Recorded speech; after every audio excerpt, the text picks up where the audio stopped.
Good morning, everyone, and welcome back to day 2 of the International Symposium on Artificial Intelligence and Nuclear Energy here at the International Atomic Energy Agency in Vienna. Welcome to those of you following us online as well. What you have been listening to actually from the room is an AI-generated recap of yesterday's sessions, so I hope you had a chance to listen in and hear some of the summaries of what was covered in a very rich discussion day yesterday. We explored yesterday the global energy landscape and the role of AI in nuclear operations. Today, we will build on those insights with 3 panels that take us deeper into specific applications and future strategies. We begin with panel 3 on nuclear capacity deployment consistent with safety, security, and safeguards objectives. This session addresses one of the most critical questions for the future of nuclear energy. How can we accelerate deployment while ensuring safety, security, and safeguards remain uncompromised? Panelists will consider responsible AI-driven activities, processes, and project acceleration across a country's nuclear power program, specifically the components of capacity deployment separate from the construction project itself and the supply chain, which are to be discussed next in panels 4 and 5, respectively. Our discussion will examine, for example, regulatory frameworks, technology innovations, and international cooperation needed to achieve these objectives. Our keynote speaker for this session is Ms. Christina van Drunen, Senior Director of Operations at Canada's Nuclear Waste Management Organization, NWMO, where she leads strategic initiatives for the safe, long-term management of used nuclear fuel. A professional engineer with an MBA, Christina brings almost 30 years of experience in nuclear operations, engineering, and management systems, including leadership roles at Atomic Energy of Canada Limited and Canadian Nuclear Laboratories. Her work emphasizes operational excellence, safety, and equipping NWMO for the regulatory decision-making and construction phases of Canada's Deep Geological Repository Program. Christina.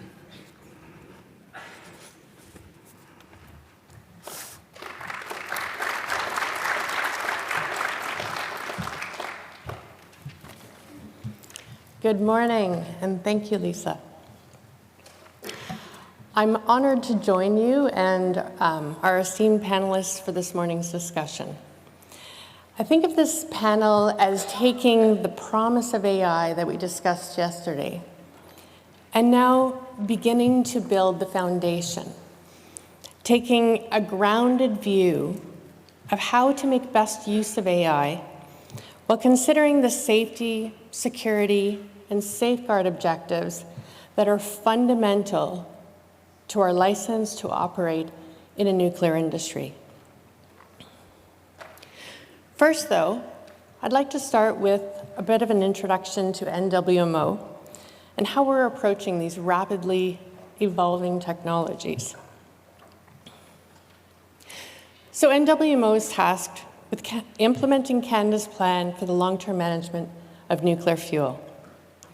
This is essential to responsibly manage the fuel from our existing reactor fleet and also to enable future expansion, whether we're talking large or small modular reactors. So where yesterday Cameco talked about the beginning of the nuclear life cycle, what we are looking at is the conclusion, the resolution.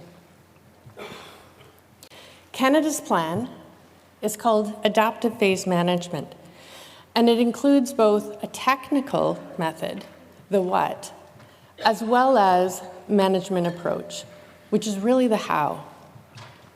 So the endpoint of the technical method is centralized containment and isolation of Canada's used nuclear fuel in a deep geological repository with suitable geology and informed and willing host communities.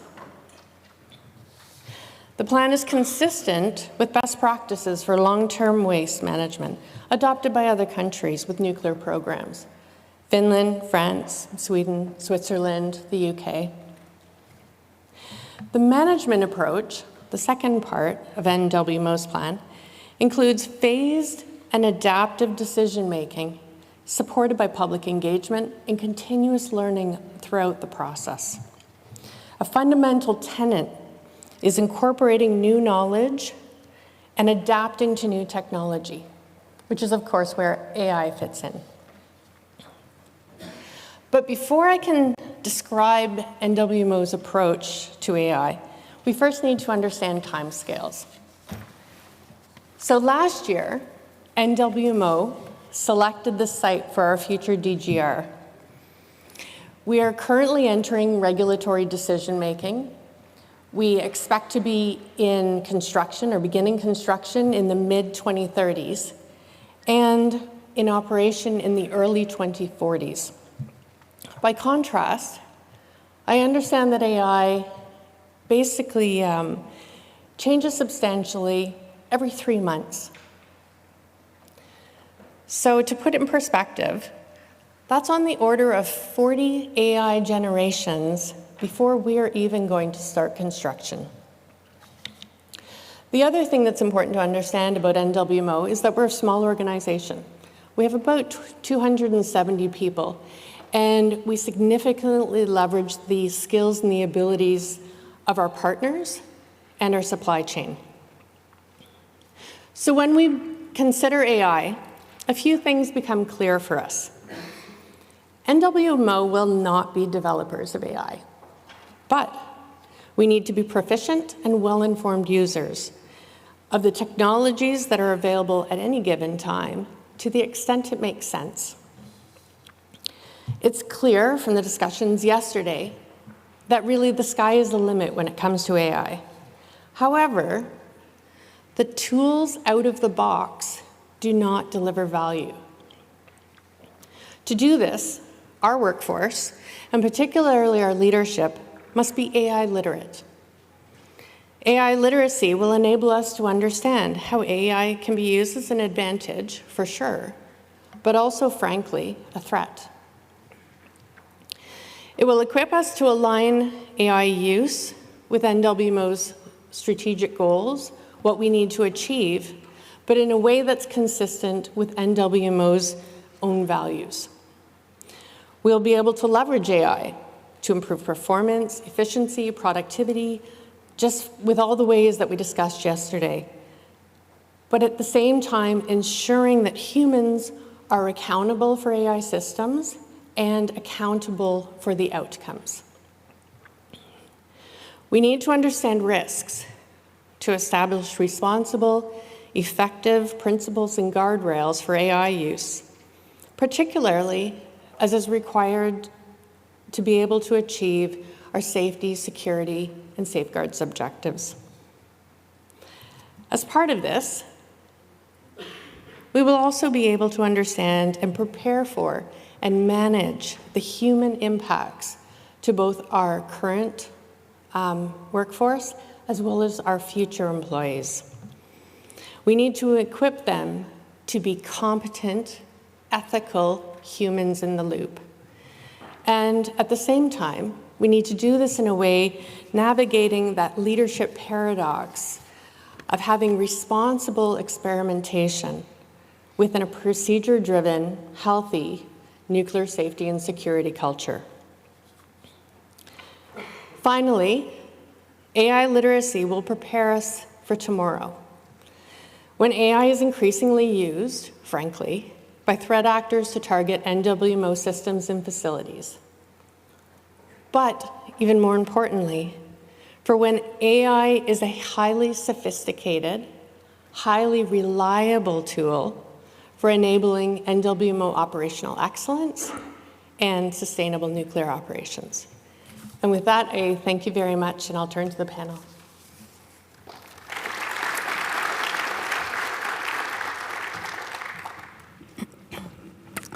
Thank you so much, Christina, for kicking us off this morning with panel 3 and really underscoring the management and leadership approaches needed for AI use in organizations of all sizes across NPP programs, the importance of AI literacy, I was noting, and accountability, circling back to the human in the loop, the importance of people in this process. Let's move on to introducing the rest of our distinguished panel this morning. Joining us are Mr. Bertrand Negrelot, who is Vice President of Digital Performance, Data and AI at Framatome, a global leader in nuclear energy solutions. He leads the company's digital transformation with the objective of enhancing overall performance and improving the efficiency of operations and products. In this role, he drives key and emerging technologies, such as artificial intelligence, to improve the performance of nuclear operations while ensuring compliance, safety, and sovereignty. Mr. Negrelot, thank you.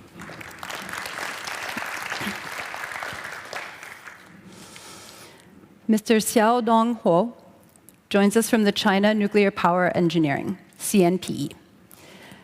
Mr. Xiaodong Huo is a reactor physicist and holds a PhD in nuclear science and technology. At CNPE, he has led research on advanced nuclear energy technologies such as AI, nuclear cogeneration, gas-cooled microreactors, and more. He leads the design of the Hualong 1 series plants. Xiaodong is also an expert on the safety review of nuclear installations. Welcome to the stage.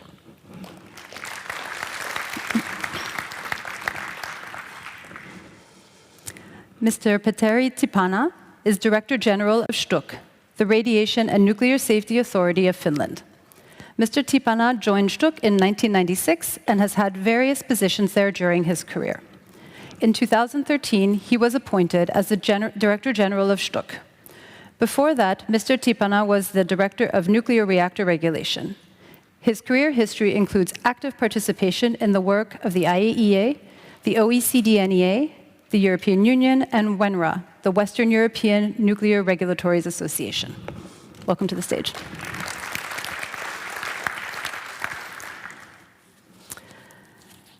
Ms. Carrie Fossen is the Vice President of Regulatory Affairs and Services at NuScale Power, where she leads licensing, compliance, and plant operations. She has played a pivotal role in advancing small modular reactor deployment within the US through multiple major NRC approvals, and is now guiding NuScale's integration of artificial intelligence into regulatory training and operational frameworks. Ms. Fossen has a Bachelor's of Nuclear Engineering and Master's degree in Health Physics, both from Purdue University, and is an alumna of Harvard Business School. Welcome.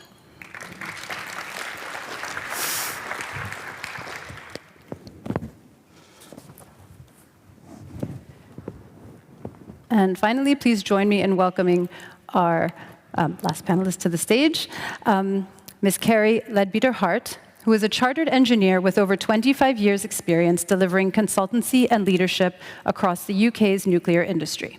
Her career spans civil, nuclear, defense, decommissioning, and fusion, where she has led large-scale programs that align technical delivery with national strategy. Currently serving as a nuclear specialist advisor to the Department for Business and Trade, Carrie provides strategic and technical counsel on advanced nuclear technologies supporting the UK's global trade partnerships. Carrie, welcome to the stage.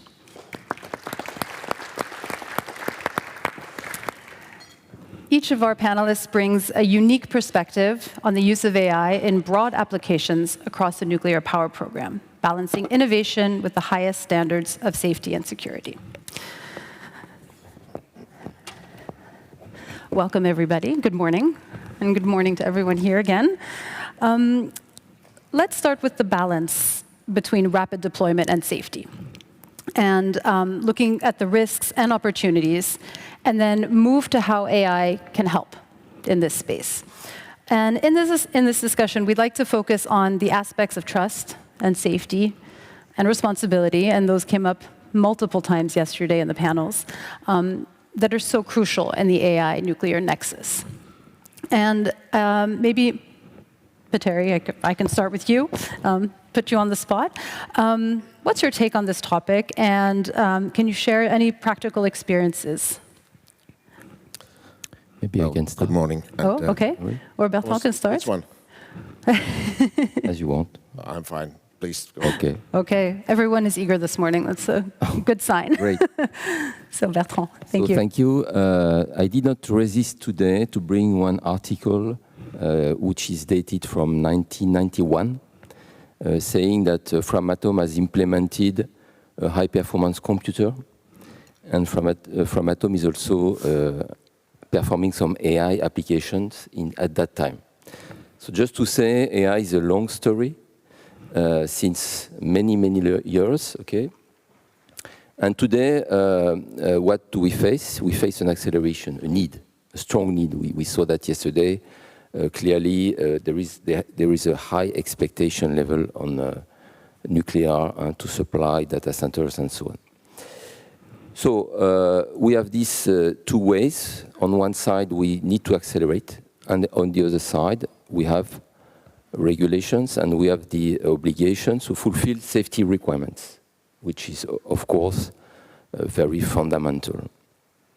So how we can cope with these two elements? It's important to talk about that. First of all, it's important to say what AI can do and what AI will not do. We have to be very clear. It's not necessarily a magic bullet that will solve everything, every situation. So we still have to work on fundamentals. And regarding safety and AI, if we consider, for example, safety-related critical function, then we will implement a type of AI that is more deterministic.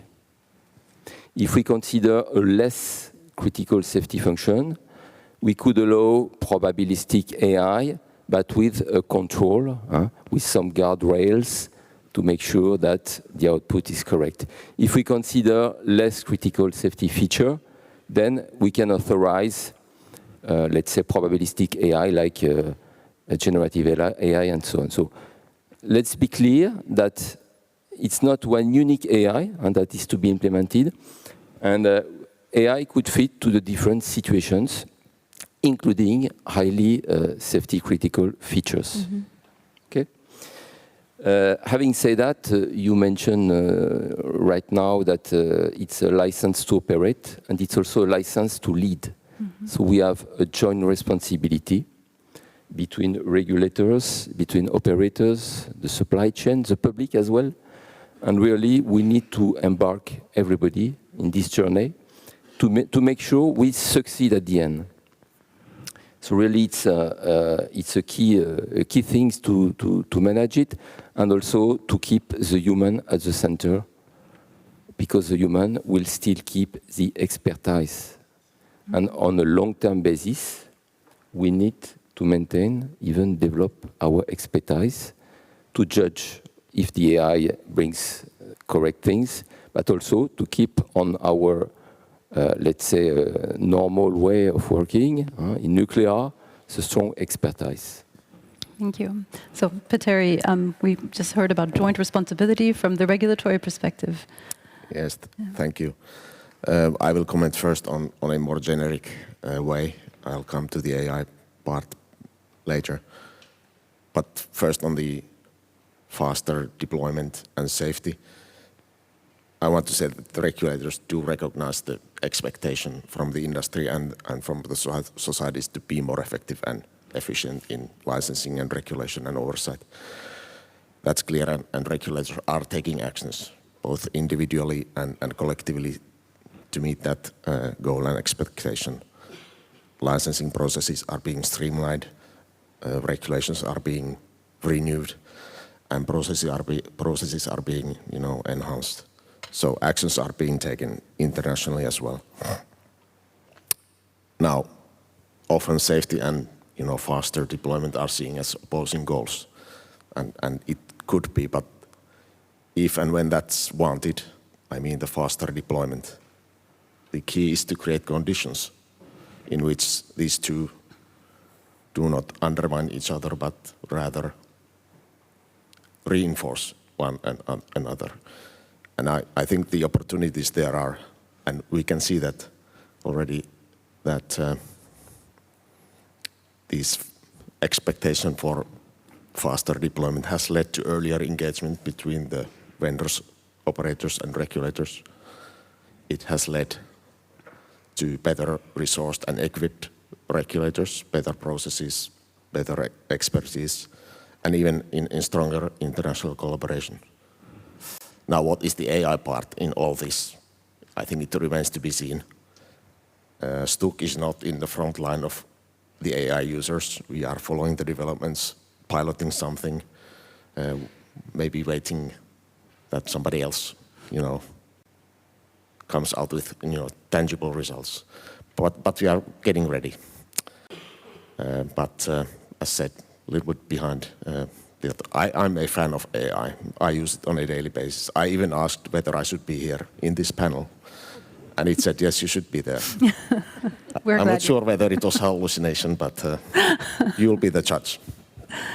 Well, thank you for that. And yeah, so it's good to hear that work is being done, sort of create an enabling environment, basically, for rapid deployment and safe use of AI in nuclear. So maybe I can go down to the end of the row and look at you, Carrie. What's your take on this?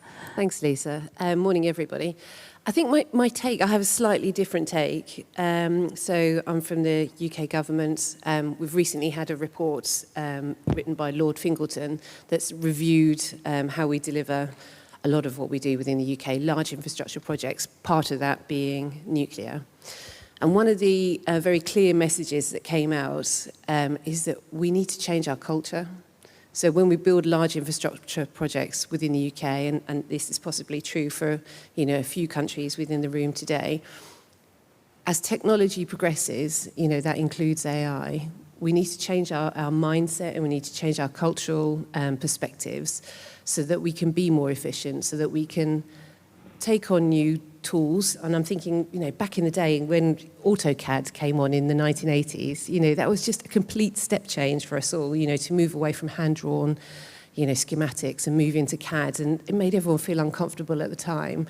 Is it going to remove humans from the loop? Is it going to, how is this going to change our lives? And it's completely been a tool for the positive. So I see AI as helping us to be more efficient, to be more credible as we build nuclear going forward. And I suppose my call to arms to everybody here is to think, okay, how can we use AI to be better, to be slicker, to be more effective in what we do, rather than seeing it as either a threat or as something that will, overtake what we're doing currently. It's something to enhance what we do and for us to be better. I think for nuclear to succeed in this great new golden era, we've got to be credible in the eyes of the public and the eyes of our governments. And that means, can we spend money efficiently? Can we deliver effectively? And I think AI is going to be a really powerful tool for us to build that credibility with our general public and our governments going forward. Well, thank you so much for that. And yes, noting this mindset and culture change that you're underscoring, it's so important when we're looking at nuclear power programs across the board, for where AI could be applicable in processes, in regulation, in policies. So, not so specific, and we'll look into the specificities in the next panels, but here we're really looking at sort of the bigger picture. So, yeah, I can really understand that. So can we go to you, Carrie, as well, and hear your thoughts?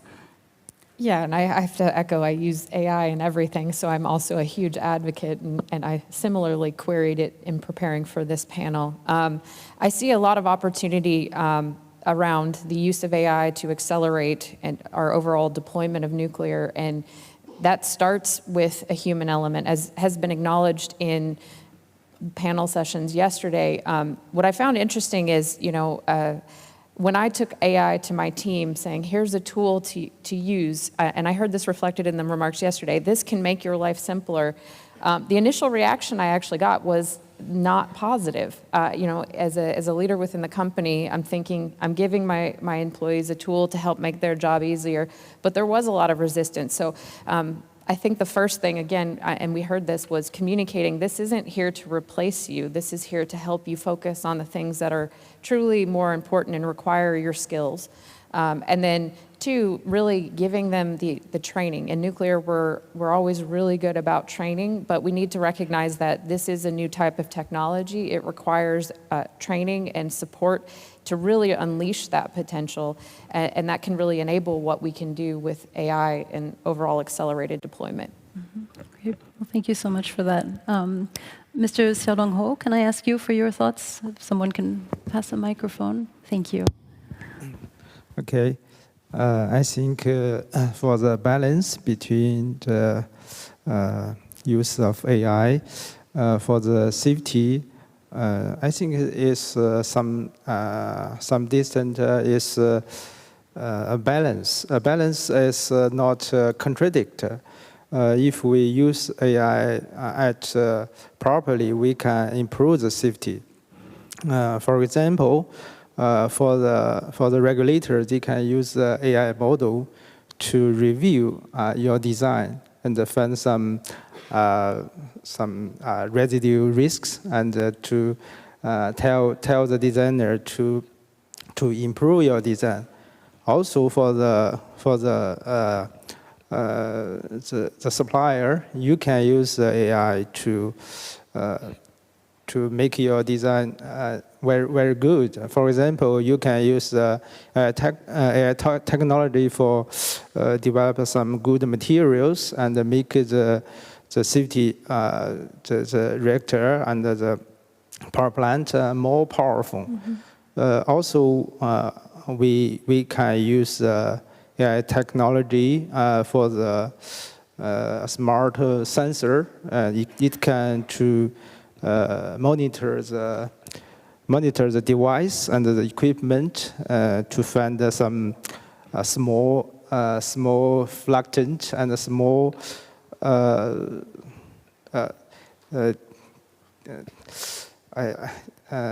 small difference from the normal. They can check earlier to inform the operator can find the fault. They can cope with it earlier to make the nuclear power plant safe enough. We also can use it in the construction period. For example, for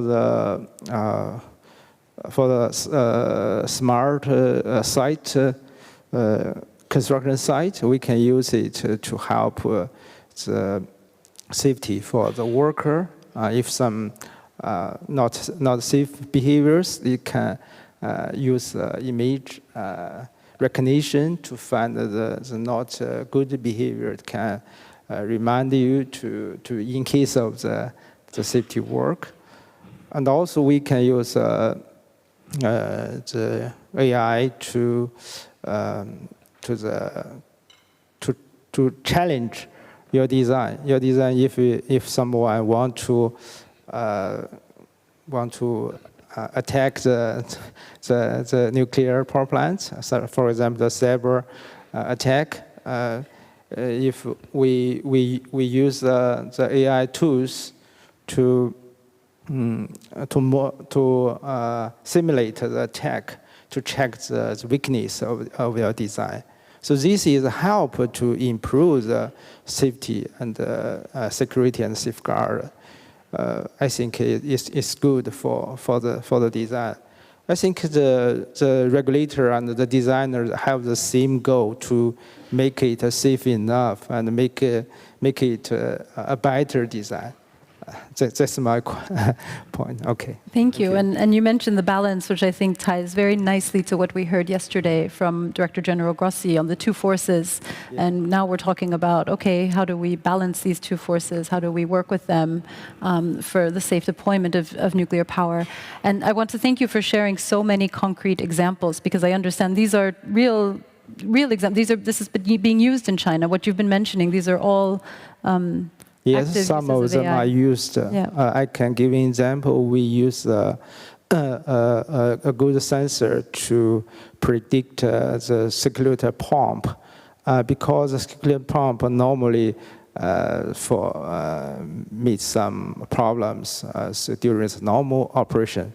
If you have this sensor, it can detect abnormals very earlier to tell the operator you can make some maintenance earlier in case of the accident. Okay. So, thank you. So, Christina, back to you. Would you like to jump in on some thoughts from what we're talking about? Sure, I can. Thank you. And I completely agree with the comments made, so I'll try not to repeat.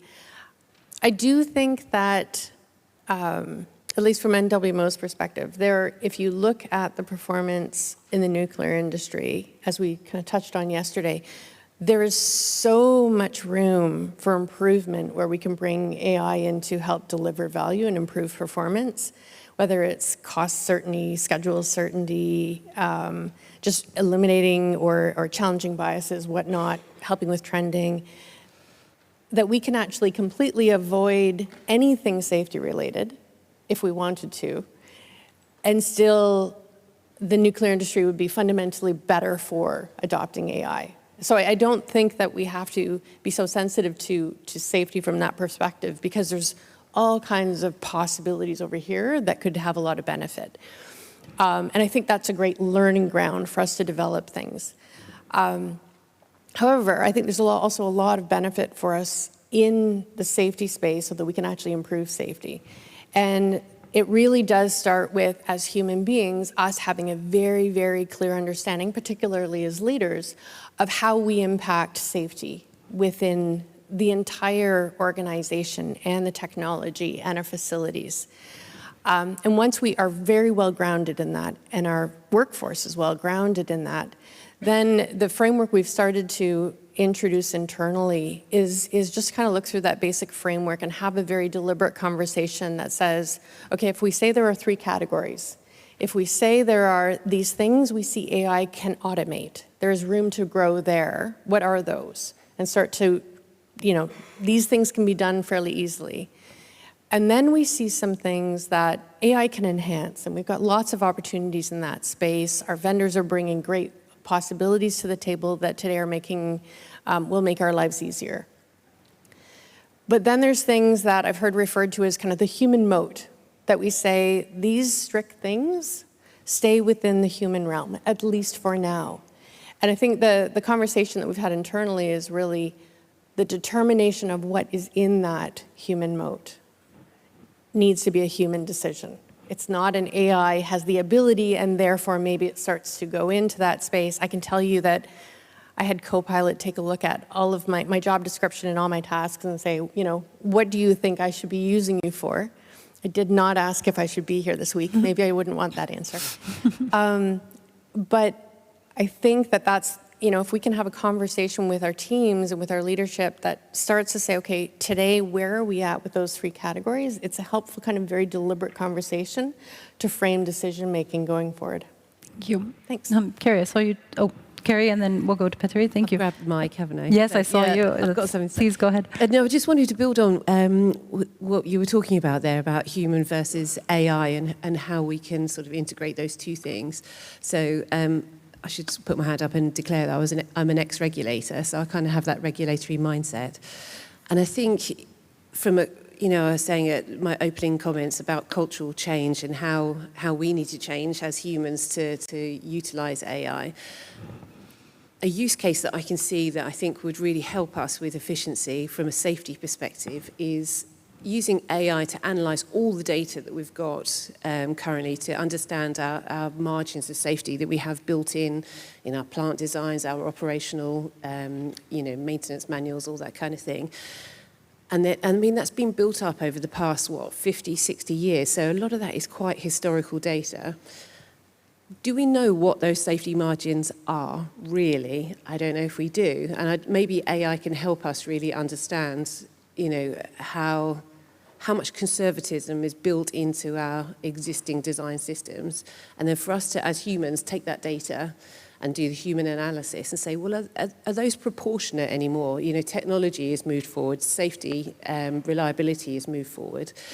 And then as part of us being more efficient as an industry and being credible to our stakeholders, whoever they are, they're broad ranging, and really think about, okay, we need to ensure that we're safe, but are we being overly conservative and therefore tying ourselves in knots? If we want to deliver at pace, we're going to have to really ask some tough questions from a regulatory perspective and say, are we still proportionate? Are we still going to be able to deliver what we need to whilst being safe but delivering value?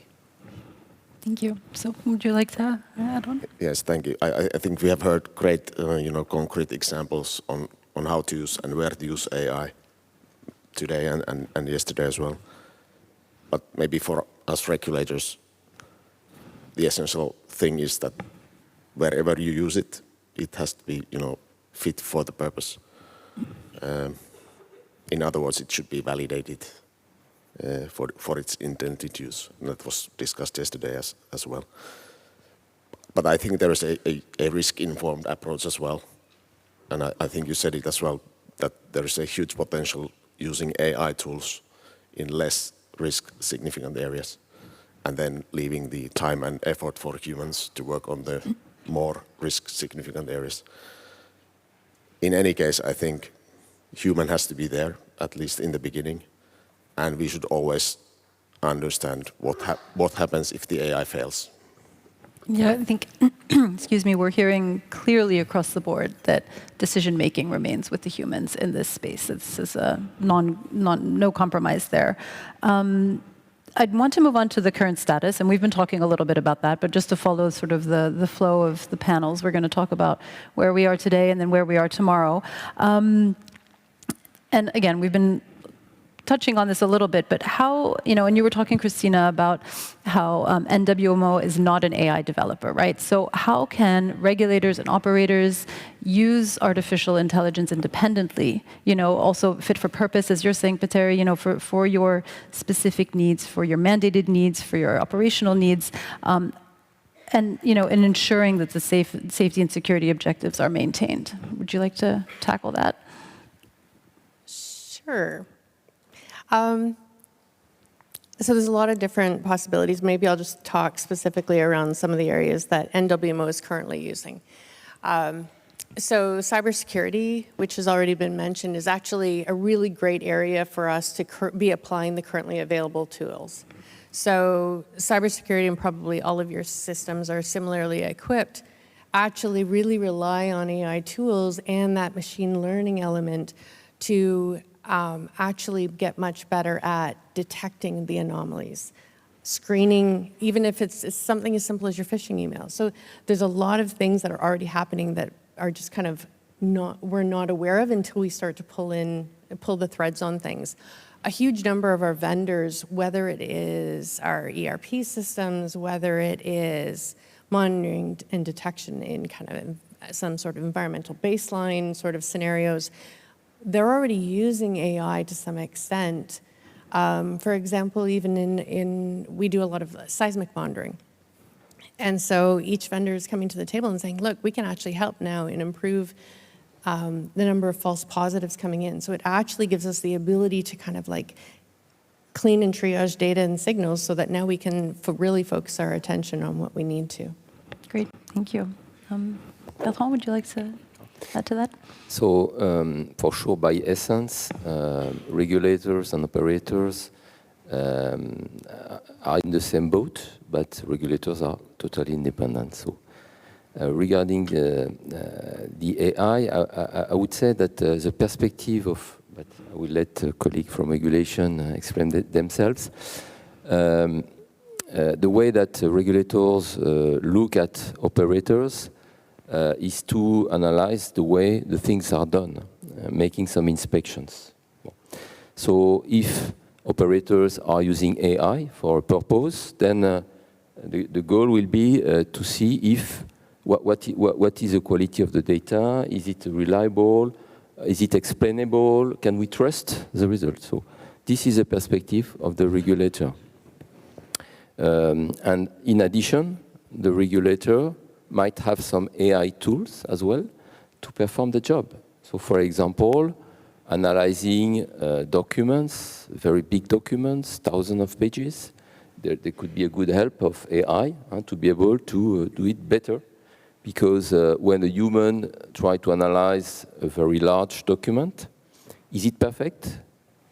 Not so sure. There is a human factor. So AI could bring a good help in this task. Another way of using AI from a regulator standpoint could be to anticipate in where shall I perform some inspections. AI could help identifying area where inspections could be done. So different tools, this is very clear, because if share the same tools between operators and regulators, there is a risk So different tools, different perspectives, but I think both are fully compatible. Thank you. Carrie? I wanted to share a perspective. I heard at least once yesterday some apprehension about the licensing process, and that being one of the first steps to deploying, especially a rapid deployment, and maybe just share some of what we're looking at to speed up deployment, at least in regards to the licensing aspect. And first, I would highlight that, kind of building on the previous comments, right now there's a lot of tools that can be used to take care of a lot of the things that maybe aren't as obvious, simple things as screening the documents for compliance with a procedure. And that's something they can do right now, something that a human used to be required to do, but it took a lot of time, days potentially, especially in developing that analysis against the regulations. So we're using those now to really increase efficiency in developing licensing applications. We all know that NHSI is out there looking to drive harmonization with the regulations. Another area we see very immediate value in AI is that comparative analysis. So until we get to a point of a more standard set of regulations across regulators, AI can be used very efficiently today to do a comparative analysis against a license, say, in the United States, against the requirements in a different country, and within a matter of minutes provide a very quick screening on these are areas that I think you need to spend some more time in, how are you going to navigate that, whereas that process for comparison used to take weeks to months, just because of the volume of comparison and the human element. So now we can screen it down and really focus our efforts on where do we think we need to then engage with the regulator early in a much more efficient way. And then, of course, the other aspect I would highlight is eventually we hope to be able to deploy this in a way that enables that fleet model. So we're all working towards standardization, licenses becoming more standard as well. AI has a place to play with that.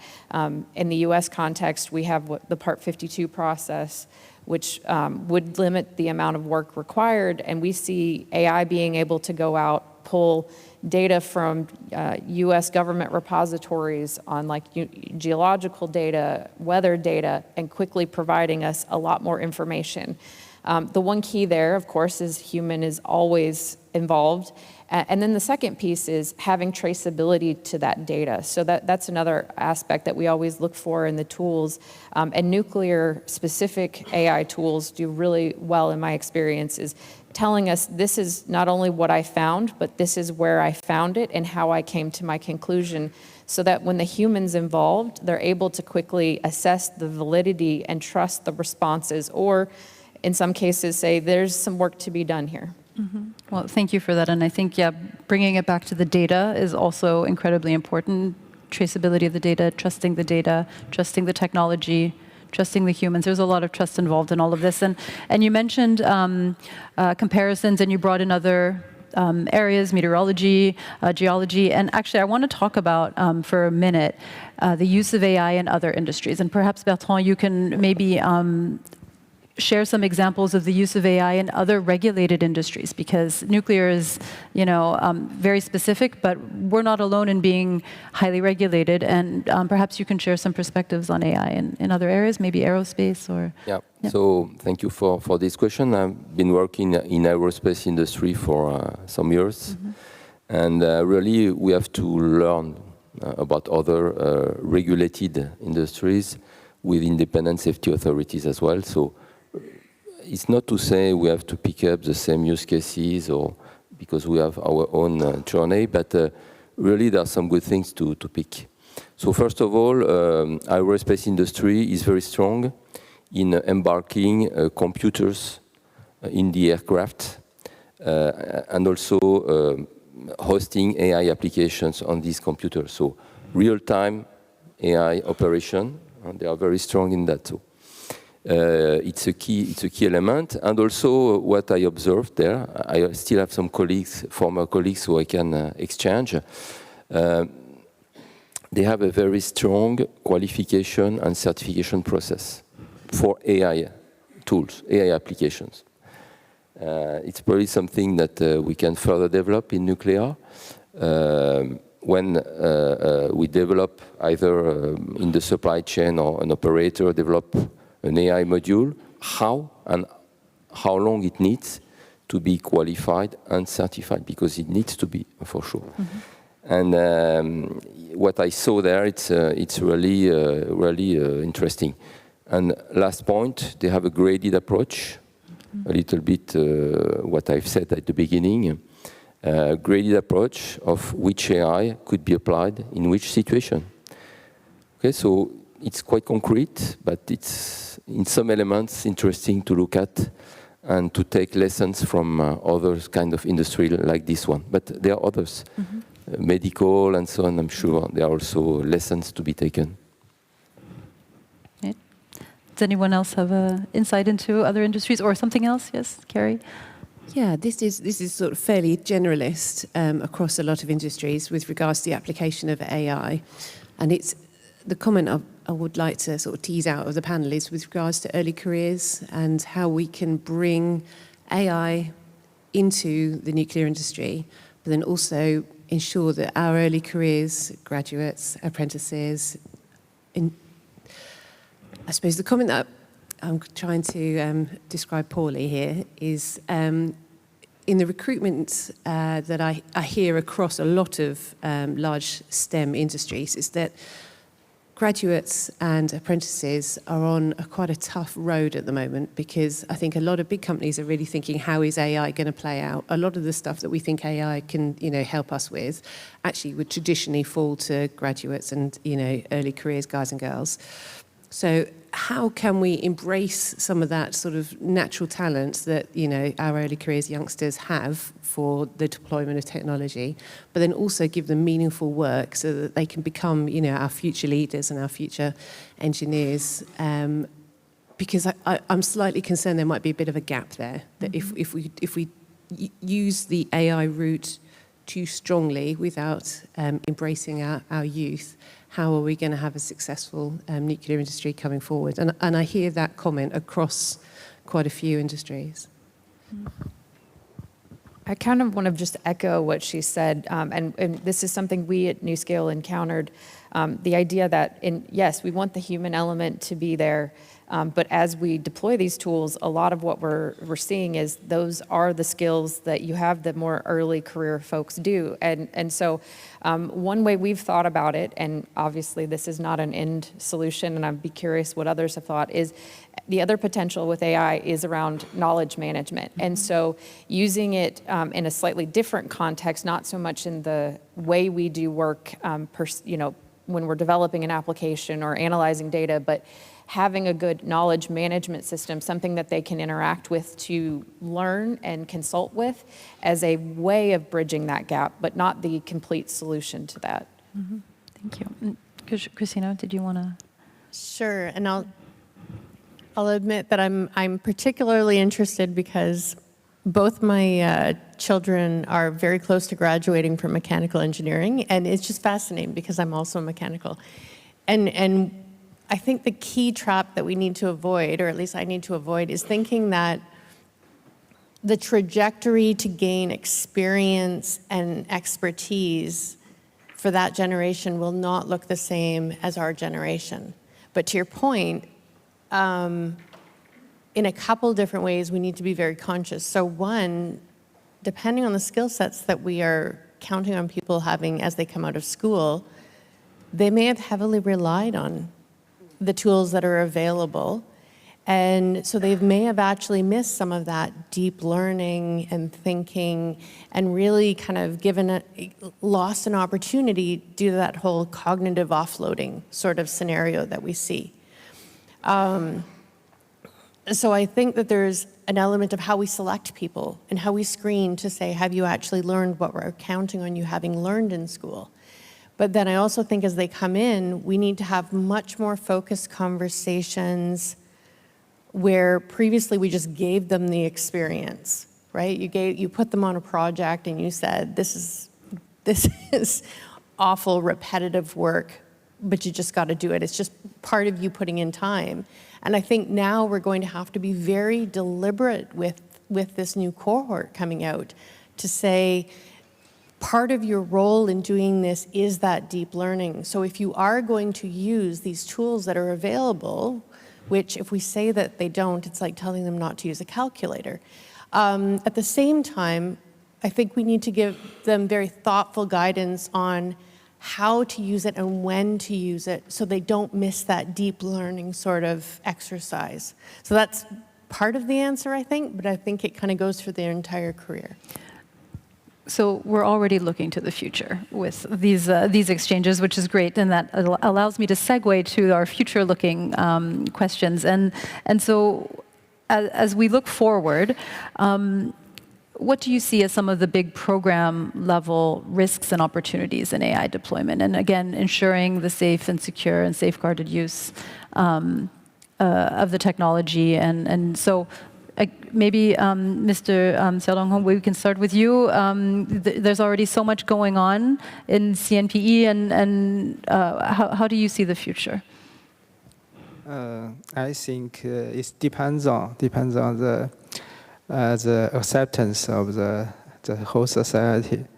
For the nuclear field, it's a specific field. We put a lot of effort on the safety. Security and safeguard. So if we use AI in not too much, and you can validate, you can check the result, I think is a good way to use AI help us. For example, if you use the AI to make a layout of the system of the power plant, nuclear power plant, it can help you to give you optimize the design. You can check it, is it good or not. And for some reactor in-core design, just like the arrangement of the fuel, you can check it, use a different code to make sure it's okay. In the future, I think there is a big challenge for us to trust the AI. We people, we trust ourselves. So there is I think, I'm not sure it's accurate or not. For the car, you use the AI drive. The accidents mechanism is lower than the people drive the car by yourself. This is some facts. So if we can trust in the nuclear field, we for the nuclear power plant is a very complex design, a lot of system, a lot of different mechanism and behind it. So we know a lot. For us, we cannot calculate all the things. For the AI, maybe it's more efficient than us. Mm-hmm. Yeah. Maybe in the future we can trust it. But it's want to use the other people. Trust is okay. This is the most big challenge for us, I think. And I think you raise a very important point about risk perception is very unique in the nuclear field, and it's very different from the automobile industry. It's very different from the aerospace industry. In nuclear, risk perception and the levels of risk that stakeholders have in what we're doing is very different, right? And yes. So because we hate the risk in the nuclear field especially, I think. Yeah. Thank you. That's my point. Would anyone else like to take us into the future? Well, maybe just a comment on the program level risks on a more general level. I think, and I think it's about building trust on the use of AI. I think the risk is that the adoption of the AI tools is faster than the governance. So validation of the models, validation of the data, can keep up with the pace of the adoption. And this is a trust issue then. The other one is imbalance between the stakeholders. We see the AI heavy users with their plans and visions. Operators are following a bit closer to that than regulators, so there's an imbalance on that. And that if that's there and we don't have the expertise or trust on the things that the operators and the users are doing, it's a risk for the projects to be deployed. The other imbalance is between countries. And you know that one of the key things is for us regulators to use the results of other regulators in licensing and safety reviews.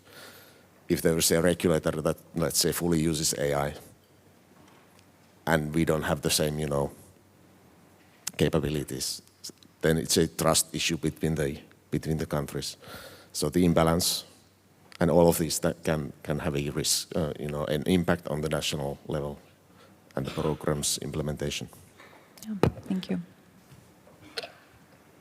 Anyone want to? Yes, Christina, thanks. So,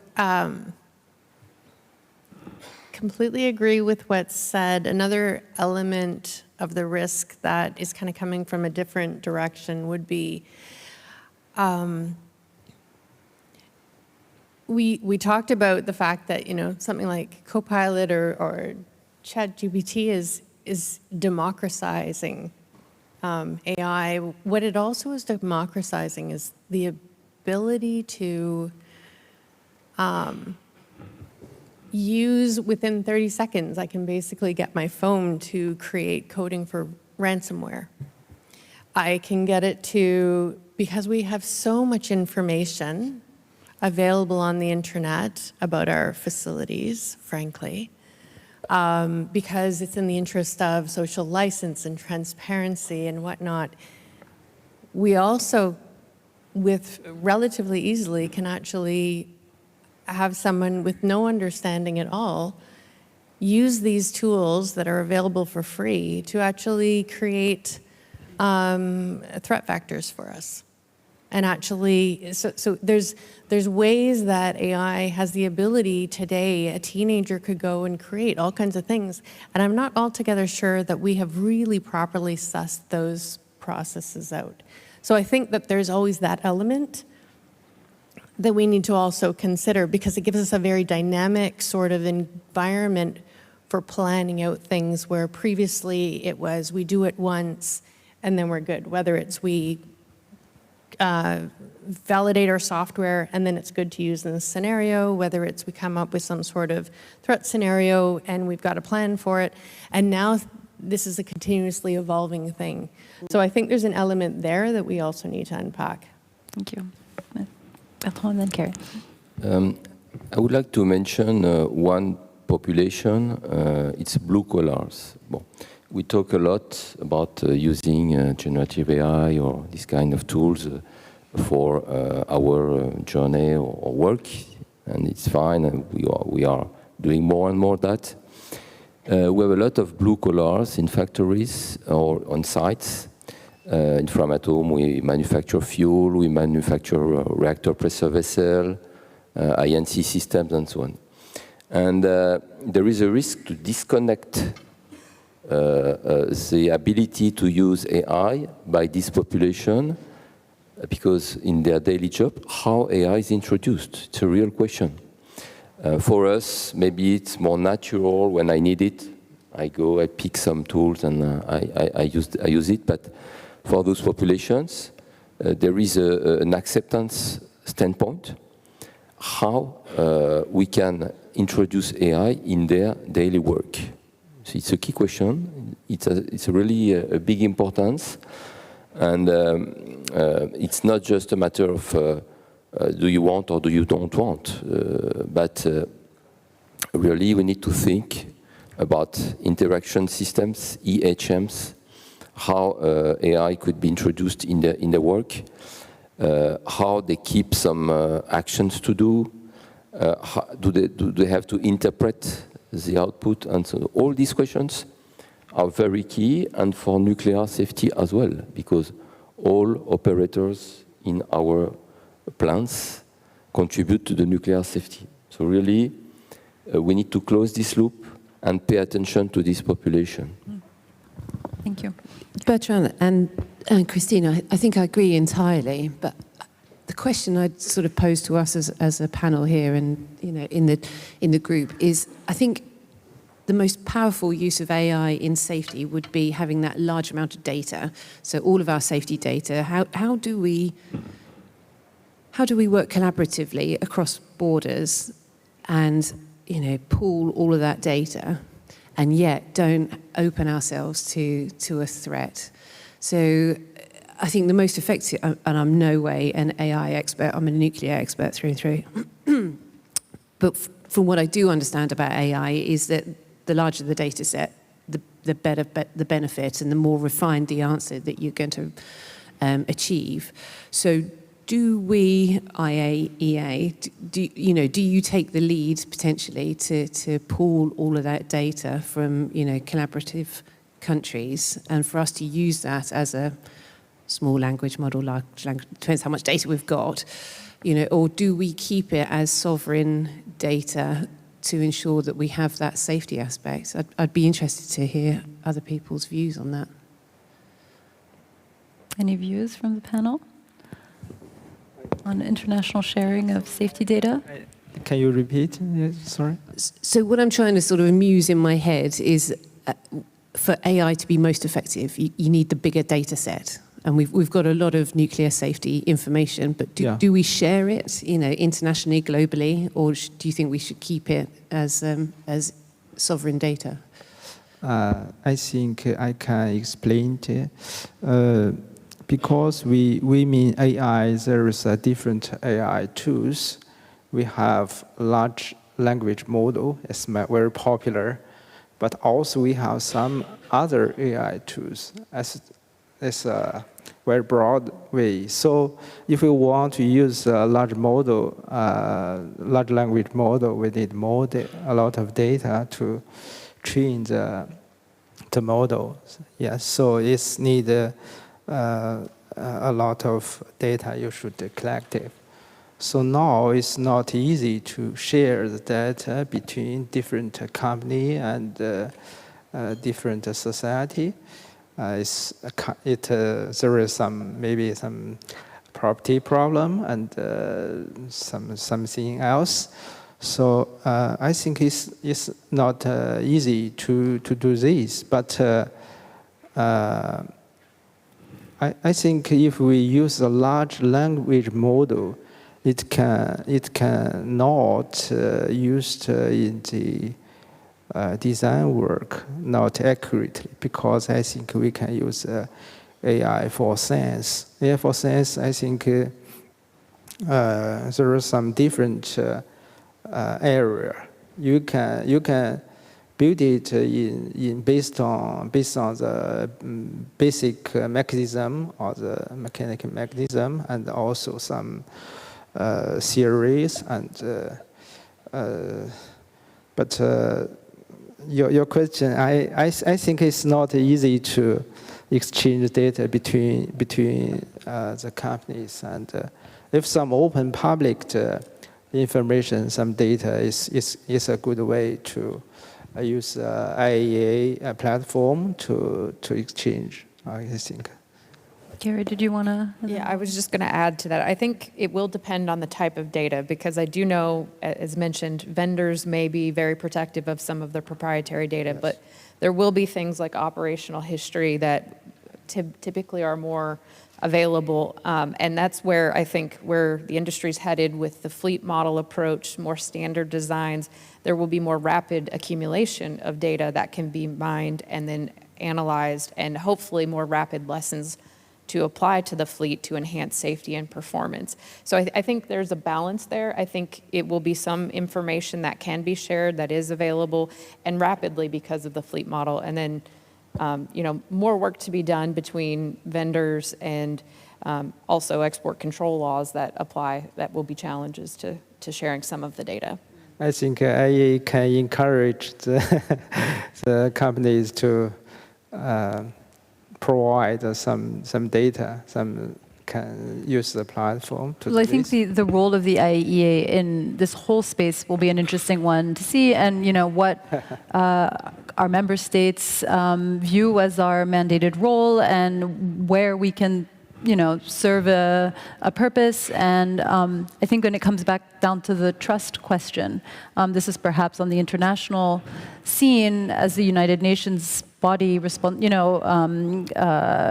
working in nuclear energy, we can be turned to, and we can be a voice and hopefully helpful moving forward. So I want to move on to hopefully what's becoming everyone's maybe a favorite part of the panels, I don't know, but the observation and recommendation portion. And we have a little bit of time, so you can expand a little bit, but this is panel 3. We had an entire day yesterday of very dynamic and rich conversations, and we've had another one here on panel 3. So Christina, Carrie, who wants to start with an observation? And then then whoever ends will get the first recommendation. We're going to be balanced and fair. Go on, I'll go. Shall I go? Okay. Let's go. Carrie. Okay, I think my observation, and it has been really interesting talking to lots of people here, so I've really enjoyed yesterday, and so we've had some good conversations over dinner last night. And often it's those sort of segue, small, conversations that actually inspire some interesting thoughts. So I think the thing that has struck me most at this symposium is really how do we change from traditional delivery of nuclear? We've got a golden age, a fabulous opportunity that doesn't come along very often. This really is an opportunity of a generation. How can we ensure that we're utilising AI to help us and not to add another layer of complexity? So I'm excited for the future in nuclear. As a nuclear expert, this is just like fantastic.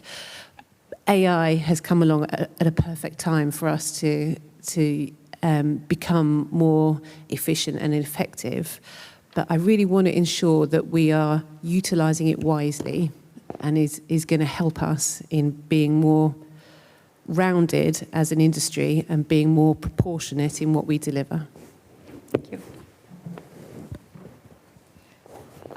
I think my observation, also formed by many side conversations, would be around the need to, this industry, as mentioned, is very risk adverse. We are sometimes can be our own worst enemies, and it is clear that we are now coupled with AI. Our futures are intertwined.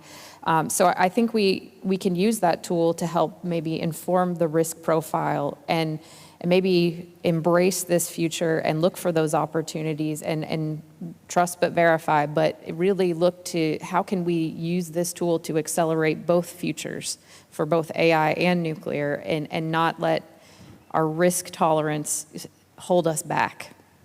Okay, thank you. Pateri? Thank you. Somebody said yesterday that future is already here, but it's just unevenly distributed or something along those lines. So my observation is about this imbalance that I spoke earlier between the AI developers and users, operators, vendors, and regulators. And this reminds me about the situation we had 20 plus years ago when the digital INC was starting to enter the NPPs. The INC technology providers, they had their things already ready, go ahead and use it. Operators started to use them, and then they came to the regulators, and we don't know this technology. There's no rules, there are no standards. And it went how it went. It was painful for the vendors, operators, and regulators. Whereas now we have the knowledge, expertise, regulations are in place, standards are in place, and it's fairly feasible process to license digital INC at the NPPs. So how do we avoid this with the AI? We should learn from the past and be better. Mm-hmm. Okay, thank you. I think a lot of people, like me also, we afraid of the risk. We talk a lot about the the risk of use of AI. But anyway, AI is coming. We should find some way to deal with this situation. The AI is a kind of tool. You can use it like the spear and the shield. So for different sides, for the regulator, they can use it to challenge you. For the designer, they can use it to make your design good. I think if we use the AI, not how to say. There is confused about what's AI. In some distance, we talk automatic things designs. Sometimes we think it's AI. There is no clear boundary between these two. So my point, I think, is if we can use the automatic method to solve the problem, it's okay. We don't we can leave it to talk a lot about the AI. So for now, the utilizations is very, especially in the nuclear field, is primary, is very earlier stage. So we can use it to check there are some problems and to make it help us. So that's my point. Thank you. And I think that the point about definition is very important. We were talking yesterday about the need for a common language. And what do we mean when we talk about the technology and who does it apply to? And so I think that's an important point. Thank you. Bertrand, please. I think there is one point that we underestimate is the prerequisites. AI comes with data. This means digitalization, coming from papers to digital things, collecting the data, organizing, structuring the data. It's a very long work to do. We have not to neglect this point, and really, if we jump on the AI with forgetting this point, at some point there will be a plateau, because the data will not be there, the quality will not be as good as we wish, and so on. So really, we have to embark also all this process into the AI wave, making sure we have adequate data lakes, lake houses, with data that are a good catalog on this data, making sure we know where they are, what they are, and how we can use them. All of that is fundamental, and we need to act on that as well. Great, thank you. So Christina, I will ask you to please share an observation, and if you'd like to then go straight into a recommendation, we will then keep going. Excellent, thank you. So I think what I would add would be, if we're going to be in a position where we can regulate at the speed of AI, if we're going to implement at the speed and adopt at the speed of AI, the fundamental difference is that this cannot be a technologist-driven solution. It cannot be our specialists and our experts that are driving this. Fundamentally, perhaps more than, certainly more than most of the sort of transitions that we've seen over the decades, AI is fundamentally has to be a leadership-driven initiative. It's the only way to make sure that it's done in a way that is unbiased, that is ethical, that is consistent with our strategic goals and our values. And whether it's what data we draw on, whether it is how we equip our workforce to best use it. I think first starting with our leadership getting aligned and understanding is really important. And also, frankly, that's the only way that you really move your organization quickly. We don't have the time to kind of have all of the experts having the workshops for the next several years and getting to the point of deployment of a technology. That point was made very clear yesterday. So if I'm going to kind of transition then into recommendation, and particularly thinking of the IAEA, whether, and I think this has to be an IAEA activity because it actually is for all the regulators and all the licensees. It's not just a particular selection of high-performing MPPs or that sort of thing. Our leadership across the board looks to the IAEA international instruments, looks to the nuclear safety and security culture traits, looks to those kind of fundamental safety guides and standards in order to say this is internationally across the board what we agree good looks like.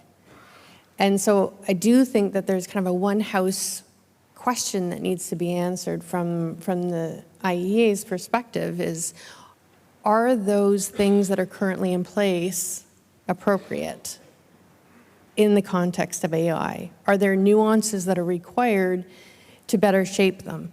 I mean, I have an immediate bias, which is because I'm all about humans must ultimately be accountable in nuclear space, and that's, in my mind, something that is absolutely central to how we ensure safety within nuclear.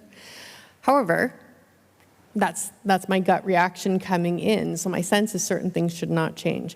But when I get to the human factors and human performance and the culture traits and that sort of thing, I'm not sure if maybe there's things there that we do need to unpack. Mm-hmm. So I know it's a bit of a very broad and motherhood statement, but I think there is that kind of one house check to say, do the fundamental guidance and instruments make sense in the context of AI, or does further clarification need to be added?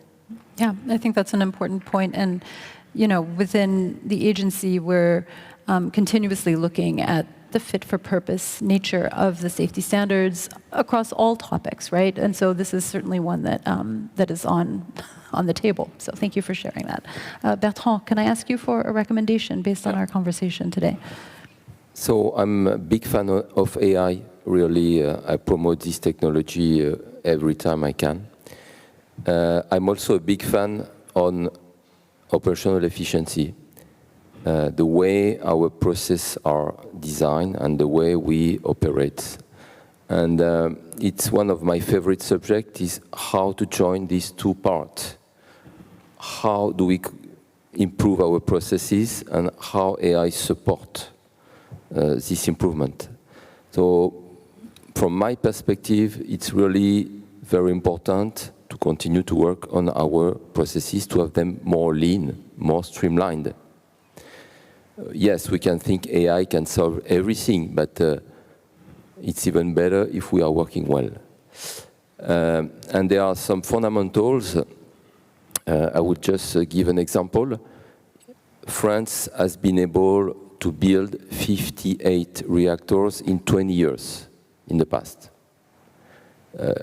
Hearing that today seems to be outstanding performance, right? And one of the answers is because there was a standard product that you are able to replicate. Well, in fact, there were two standards, 900 megawatts and 14,000 megawatts. So standardization, it's fully aligned with what I said about processes, is really a key factor to succeed and to deliver our challenges today. With the enormous quantity of power plants or SMRs that we want to build, the standardization is also a key point. So really these two are going hand in hand. Good processes, standardization, AI on the other side. And when you are doing that, you will see that you will even leverage the power of AI rather than trying to solve bad things that are in our processes. Okay, thank you so much. A recommendation? I think IAEA can holding more conferences, symposium, workshops. I think we can focus on one specific topic to exchange the experience and from the member states, and it's good for us to learn from each other, to find some problems, some risk problems, to avoid of the risk. Yes. Okay, thank you. Yes, I think there's something powerful in hearing messages that reinforce each other while we're here. Please, Petteri. Thank you. Yes. I'm working on these letters on the wall, IAEA, AIEA. That's the main point, I think, here is the IAEA is here to convene countries, provide guidance, ensure harmonization. And I think for the use of AI, it's exactly what is needed now. I like the recommendation by Christina that we should start working top-down on the fundamentals and maybe on a cross-cutting themes on the leadership, human resources, expertise, technology, and so please convene a AI for safety or safety for AI type of a conference with a audience or participants from different organizations to work on these themes with a top-down approach. Noted, thank you. Carrie?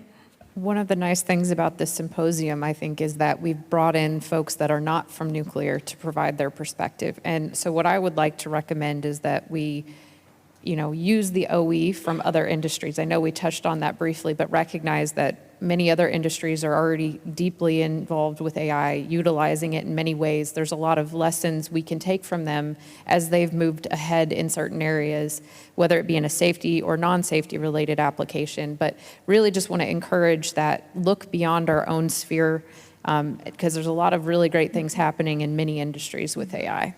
Thanks. Yeah, I think we generally find that very helpful. Again, even when we're not talking about AI, to go outside of our own environment. So thanks for that. And Carrie, you have the final word. Thank you. And great panel, so it's been a pleasure to be part of it. I think my closing recommendation would be a build on exactly what you've just said there, Carrie. I think nuclear can be in danger of becoming a bit of an echo chamber. We all understand nuclear, we love it, we're comfortable with it, and that's extending to AI now. There's a really nice symbiotic relationship between AI and nuclear. But from a general public perspective, I think nuclear in the form of SMRs, AMRs, and new build is going to become a lot more closer to people's day-to-day lives. So I think we need to bring the public with us. We're going to have to lead with hearts and minds and give a real sense of understanding to the guys on the street and say, okay, this is what your future may look like. This is to support, our development as growing nations, and this is to support our energy security. This is to support, a carbon neutral world going forward.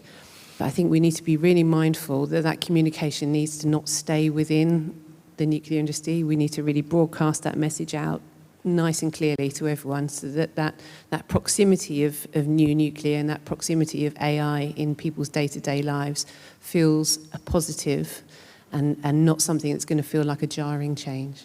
Thank you. I think that's such an important question about how the increased use of AI in nuclear will impact, for better or worse, the social license, right? It's so important. We haven't spoken a lot about that.